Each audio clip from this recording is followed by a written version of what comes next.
Finally, someone gets it.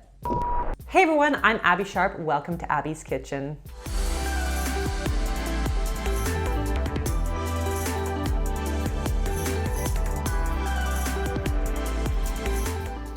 Today's video is sponsored by Squarespace, and we'll be taking a look at fellow intuitive eater Victoria Garrick. But first, let me tell you about my sponsor, Squarespace. So if you're not familiar with Squarespace, it's an all-in-one platform to run your business, whether you're looking to build a website, blog, online store, or use their marketing tools and analytics. So as a busy dietitian and blogger myself, I love that Squarespace has features that allow you to schedule appointments through an online calendar and set up email campaigns for a mailing list. It's also so easy to seamlessly pull content directly from Instagram or Twitter. When everything in your digital presence works together like this, it just makes it so much easier for you to focus on your actual business. So you can check out squarespace.com for a free trial. And when you're ready to launch, go to squarespace.com/AbbySharp to save 10% off of your first purchase of a website or domain. Now, before we get into it, feel free to pause the screen or look at the description for my general disclaimer. Also, if you are new here, welcome friends. Do not forget to subscribe to this channel and ring that little bell so that you never miss out on an episode. Wow. I've had a lot of coffee. I like coffee. A bit of a background here. Victoria Garrick is a former D1 volleyball athlete who's been very open about her past struggles with binge eating disorder. She now explicitly calls herself an intuitive eater and has made intuitive eating and eating disorder recovery very much part of her brand. She founded and runs The Hidden Opponent, which is a nonprofit advocacy group raising awareness for mental health struggles in student athletes. And in addition to her TikTok, Instagram, and YouTube, she also hosts a podcast called Real Pod, discussing body image and mental health. I am admittedly a fan.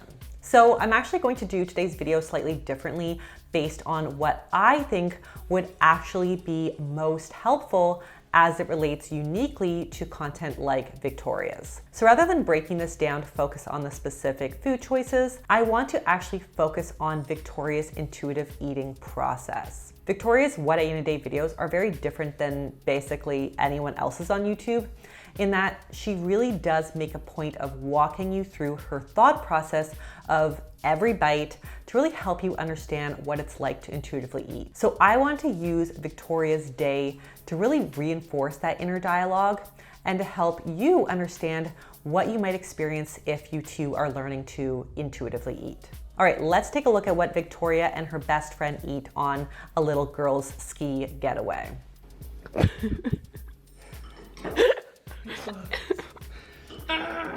Okay, how's this food treating you? Oh, good. We have a finished girl. Yeah, the spoon is rather large. I've taken way too much. I get so overeager with yogurt. Okay, so first of all, I just need to say, and I'm sure she hears this all the time, but she looks so much like Alicia Silverstone circa 1995. Ugh, as if.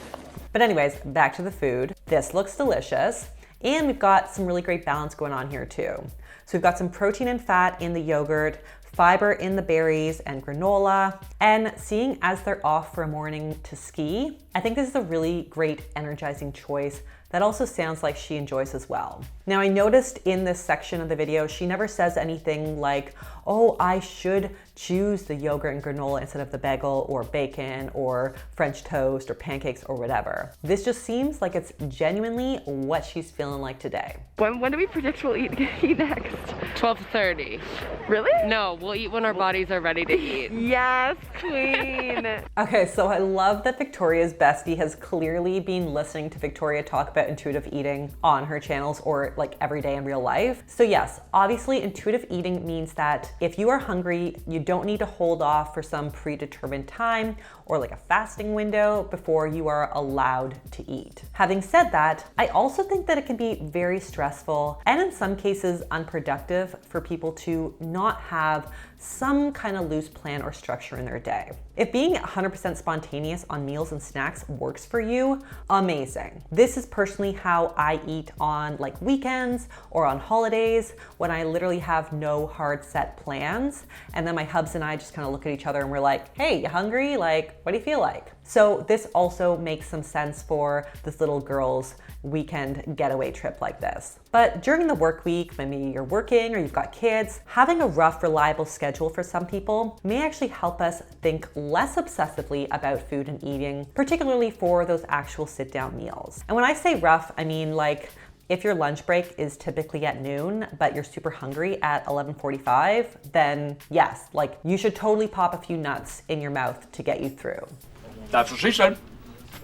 But it's also okay to experience some hunger between meals. That sensation can actually help us recognize satiety and be able to effectively collect data about what meal or snack timing feels best to us and also which foods actually satisfy best. So if you actually do need some structure, I like to have a rough timeline for the main meals in my day. And then if I get really hungry before that, and I find that, my hunger is impacting my ability to work or concentrate or just get stuff done, then I will have a snack to get me to that next meal. Chicken tenders and fries. I was just really craving this. I did want to get some sort of vegetable, but the salads were like $17, so it's not worth it. Got chili, and I asked for 2 rolls because that's what I needed. Okay, so for lunch, let's remember that we are out on vacation and eating out. So we are going to be eating differently than maybe we would at home. So she was craving the chicken tenders and fries, while her best friend actually said she had the chicken tenders the day before and didn't feel so great. So she opted for a bowl of chili with 2 rolls because one didn't feel like it would be enough. I love that her friend had collected some solid data about her previous eating experience and also about her current level of hunger to inform her meal choice today. But just to focus back on Victoria here, I like that we've got some protein and fat in the chicken and maybe a little bit of fiber in the fries. Victoria did acknowledge that she would have liked to have some vegetable with it, but the salads there were like crazy expensive, $17. Like we need some like better regulation around that, am I right? And obviously from like a gentle nutrition perspective, I agree.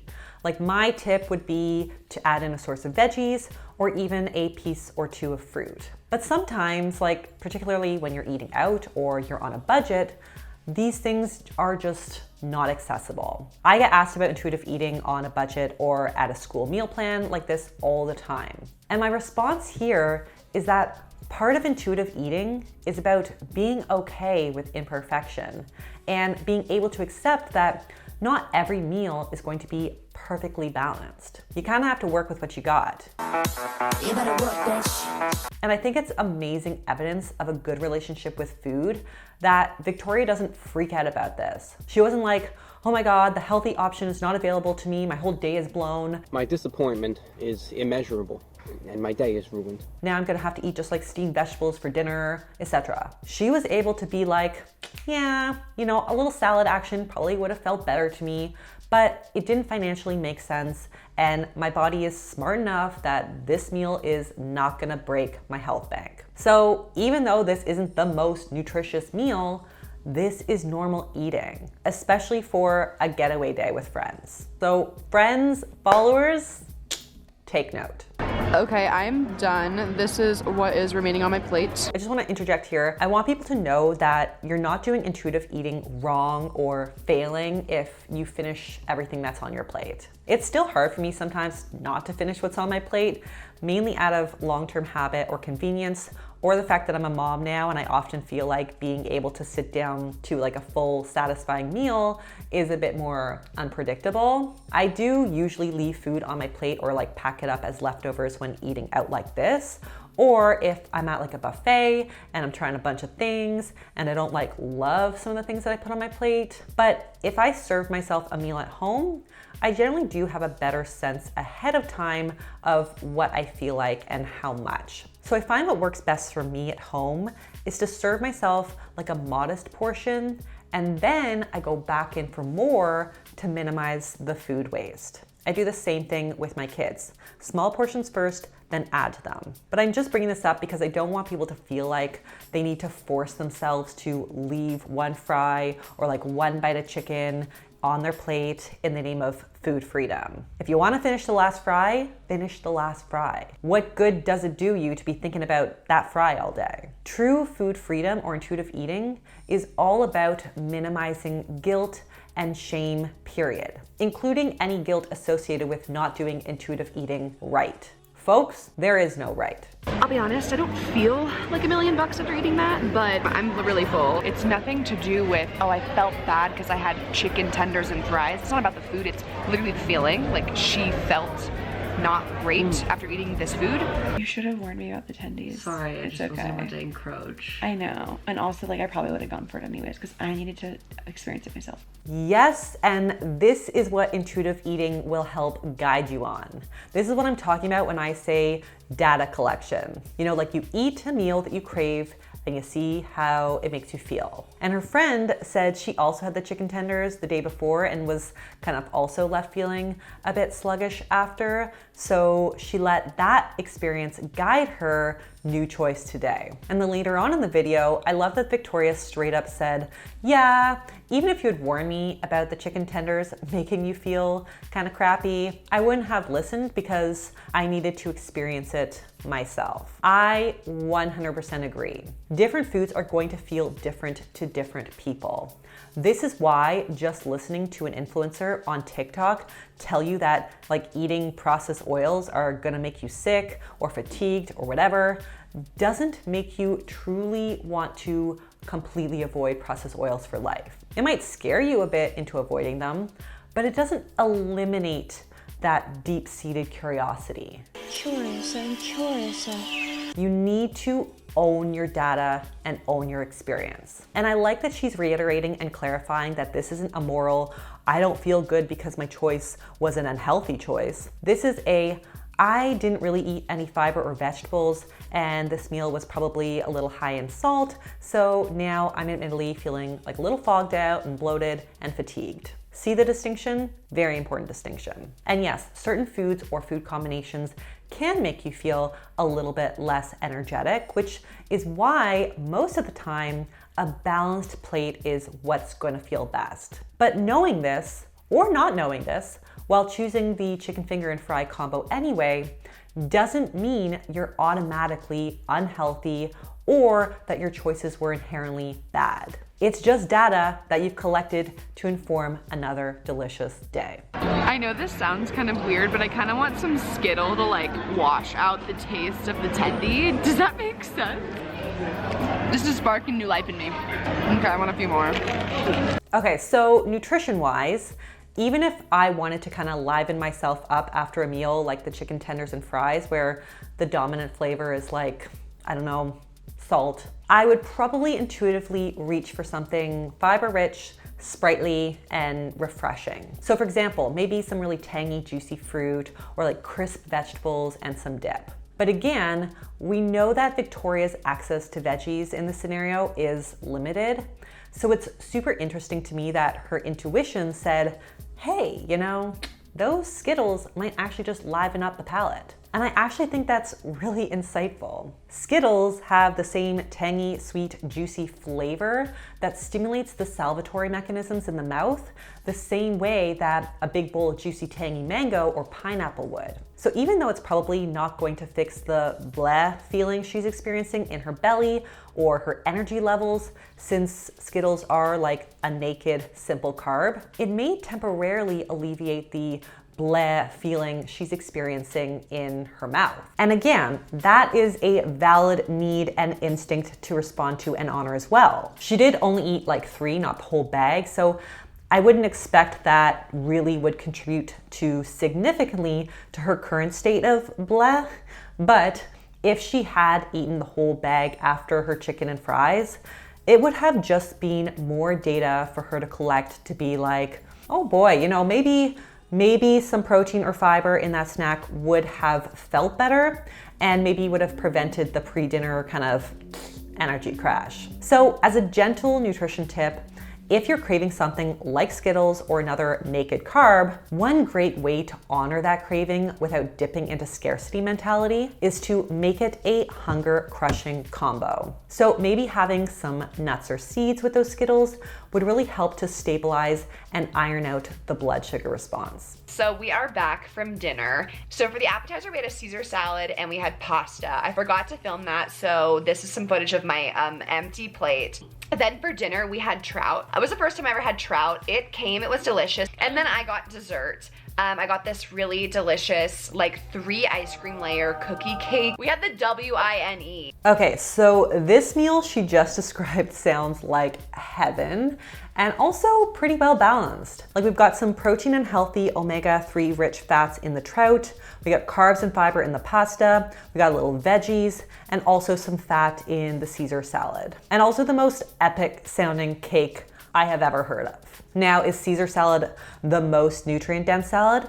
No, like there's very little fiber in romaine lettuce compared to like a heartier green like kale or a chopped salad that's got lots of other veggies in there. But again, the girl is on vacation and it sounds like it was an Italian restaurant. So if that's what sounded good to her or that's what was available to her, it works. I love me a good garlicky Caesar myself. Now, I also get the sense from watching a lot of Victoria's videos that she doesn't eat like this every single day. So some days I've seen her have a chicken spinach salad, other days it's Nutella on toast with berries and fruit, and others it's like a homemade chicken and rice bowl. She likely doesn't get to go out for a ski trip with a girlfriend and have wine and cake every day. But what I loved most about this meal is that it sounded like the highlight was actually the most nutrient dense part, the fish. Let's take a listen. How are you feeling about this day of food? Like what? Oh my god. Well, honestly, like after that trout, I'm like, I never want to eat anything but fish again. Yeah, I feel that was incredible. divine. Wow. I feel amazing. Okay, so I can't speak for Victoria, but when I was struggling with disordered eating, if I had allowed myself a meal that included cake, pasta, Caesar salad with full fat dressing and wine, I probably wouldn't touch something healthy like fish. If I was in like full-blown cheat day or binge mode, I was going to order all the foods that I otherwise wouldn't allow myself to have. I wasn't gonna like waste space in my stomach eating something safe and healthy that I would just be forcing myself to eat on the regular anyway. But you can see that with Victoria and also her friend who seems to have a really solid, healthy relationship with food as well. These women are able to appreciate the inherent deliciousness of naturally nourishing foods like trout. That's what happens when you stop putting like refined carbohydrates on this forbidden yet so alluring pedestal. They just become another food, and all foods become morally equal and pleasure promoting. And I'm just gonna be totes honest right now with you guys. I am feeling bloated. I posted earlier this week about being on my period and being bloated. And honestly, you guys, when this happens, I just really try to embrace it. Like, this is my stomach, this is how it is today, it's ever changing. And my thought process is just to try not to get super obsessed and down about it, but instead just be like, well, we're bloated today. Okay, so Victoria has given us some beautiful and truly helpful mantras for those days when maybe we're not feeling our best. I don't feel very good. Whether it's because we overate, it's that time of the month, we've gained legitimate weight, whatever. Just because you practice intuitive eating and you aren't trying to actively lose weight doesn't mean that you love your body or how it looks 24/7. It would be a complete lie if I suggested that I never had days where I looked in the mirror at my belly and felt self-conscious. But I have worked really hard on the skill of body acceptance. It doesn't have to be body love, but I think that, acceptance and respect is a lot more attainable for most folks. So it's like saying, this is what my body looks like today. It's just a tummy, it's just fat and water and my uterus and digestive organs. How it looks doesn't depict my worth or value. And regardless of how far out my stomach sticks, it's capable of so many amazing things, including the fact for me that it has grown and housed and fed 2 beautiful boys. And I've really had to lean into this myself as I go through this digestion SIBO journey, because there are days when I legit look 6 months pregnant again, and that can be really hard. So just a reminder to try to be kind and patient, and most of all, accepting. This is my body today, and it doesn't need to be changed. Now, I have watched a lot of Victoria's channel, and I follow her closely on TikTok as well. And I have to say that I think she is one of the most helpful content creators out there when it comes to rejecting diet mentality. But one of the questions I anticipate getting from you who maybe watch some of her videos is whether or not intuitive eating involves what seems to be a lot of work, like a lot of introspection, a lot of constantly checking in and asking yourself, am I hungry now? Am I full now?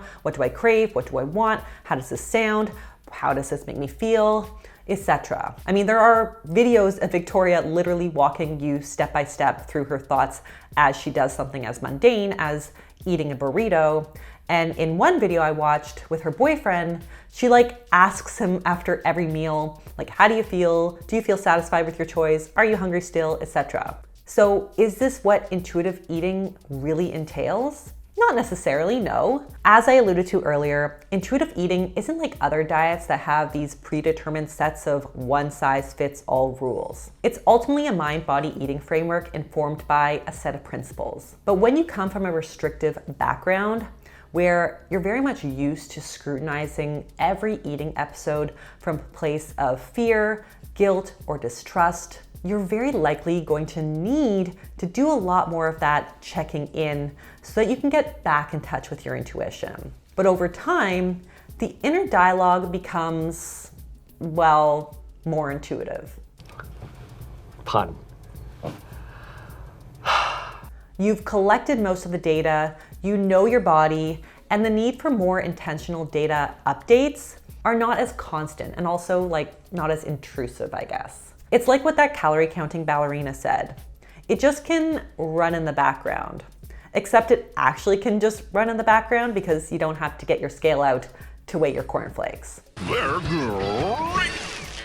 So I do think Victoria is more vocal about her inner dialogue because she's kind of using it as a teaching tool for you. But I doubt that this is taking up as much mental space as it may seem. It might. I mean, her brain is not my brain.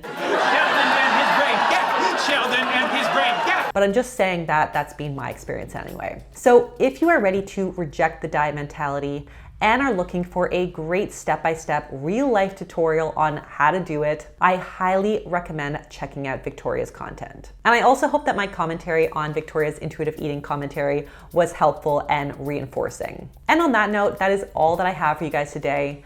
Thank you again to Squarespace for sponsoring this video. If you liked it, be sure to give it the thumbs up, leave me a comment below on who you'd like to see me review next, subscribe to the channel, and I will see you next time on Abby's Kitchen. Bye!